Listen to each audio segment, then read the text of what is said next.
Andhra Pradesh assembly ఎన్నికలలో తెలుగుదేశం కూటమి ఘన విజయం సాధించింది. దాదాపు 160 స్థానాల్లో తెలుగుదేశం కూటమి విజయ కేతనం ఎగురవేయడం ఖాయంగా కనిపిస్తోంది.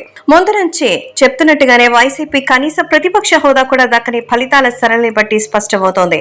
రాష్ట్ర వ్యాప్తంగా తెలుగుదేశం కూటమి శ్రేణులు సంబరాలు జరుపుకుంటున్నాయి. తెలుగుదేశం కూటమి పార్టీల కార్యాలయాలు కలకల్లాడుతుంటే వైసీపీ కార్యాలయాలు వెలవెలబోతున్నాయి. తాడేపల్లి ప్యాలెస్ కూడా నిర్మానుష్యంగా మారిపోయింది.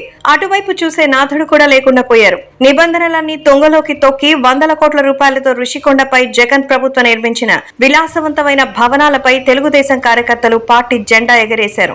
ఇంతకాలం ఋషికొండ పరిసరాల్లోకి అన్యుల ప్రవేశం నిషిద్ధం. జనసేనాని పవన్ కళ్యాణ్ గతంలో ఋషికొండ పరిశీలనకు వెళితే జగన్ సర్కార్ ఆదేశాల మేరకు పోలీసులు అడ్డుకున్నారు. కోర్టు ఆదేశాల మేరకు వచ్చిన పరిశీలకులు అడుగడుగున అడ్డంకులు కల్పించారు. కానీ ఇప్పుడు జగన్ ప్రభుత్వం పతనం ఖరారైన తర్వాత పోలీసులు తెలుగుదేశం కార్యకర్తల్ని అడ్డుకోలేదు. వారు పార్టీ జెండాలతో ఋషికొండపై జగన్ చేత జగన్ కోసం జగనే ప్రభుత్వ సొమ్ముతో నిర్మించుకున్న విలాసవంతమైన భవనాలకు చేరుకుని తెలుగుదేశం జెండాలు ఎగురవేశారు. ఇందుకు సంబంధించిన వీడియో తెగ వైరల్ అవుతోంది.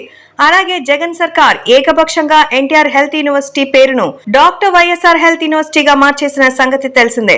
ఎన్నికలలో జగన్ సర్కార్ పతనం ఖరారైన వెంటనే తెలుగుదేశం శ్రేణులు ఆ వర్సిటీ వద్దకు చేరుకుని డాక్టర్ వైఎస్ అక్షరాలను తొలగించి ఎన్టీఆర్ అక్షరాలు అమర్చారు.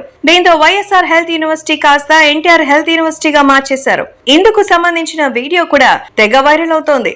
జగన్ అడ్డుగోలు నిర్ణయాలను చంద్రబాబు ముఖ్యమంత్రిగా బాధ్యతలు చేపట్టి చట్ట ప్రకారం ఎలాగో మార్చారు.